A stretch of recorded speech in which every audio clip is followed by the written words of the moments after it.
just a really quick tip for using lighting for your web camera image if you are wearing glasses, because I was struggling with this and a lot of my clients are struggling with this.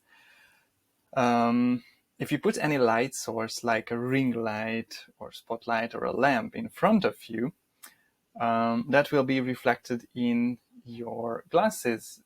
Even your monitor is going to be reflected.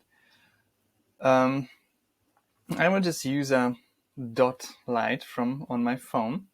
You can see the dot in my glasses, that bright dot.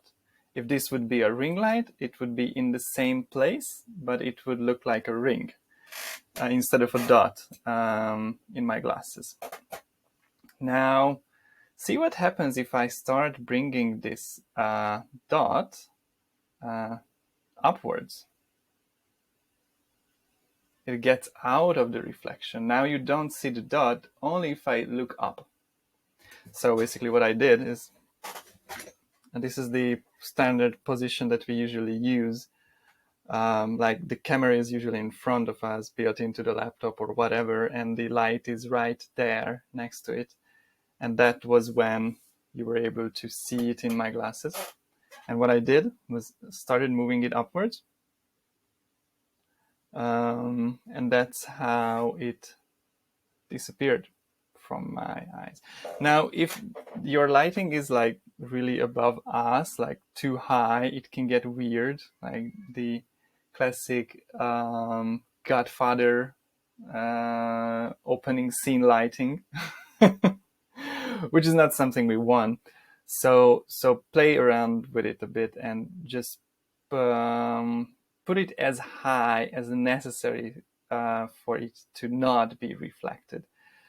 And what else you can do is, now it's a bit upwards, but you can also put it a bit to the side. It creates a much more pleasant lighting under your eyes.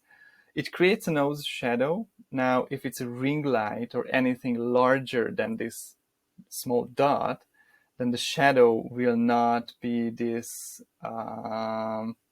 harsh. It will not have this contour. It will have a blurred contour, which is much more pleasant. So this is why I also don't use small, like a dot size lights. Use larger lights. It will be more pleasant on your face. So yeah, put it a bit upwards, move it to the side slightly, play around with it. You will have to play around with it. And as you can see here, my face is lit up, but there is no dot in it, except of course if I look up. But usually in a call we are looking at the screen or at the camera, so that's not going to be a problem. All right, this was just about that. Thank you so much for watching. I was Peter. I am helping solopreneurs with their tech-related challenges, and well, this is one of them. I actually come from a filmmaking background, so I'm familiar with the topic of lighting. If you enjoy this piece of content, stay around for more pieces of content, and I create content on multiple platforms in multiple formats, so maybe you like reading better than watching a video, or listening better. There are options for that. Thank you so much for your attention, and have a lovely day.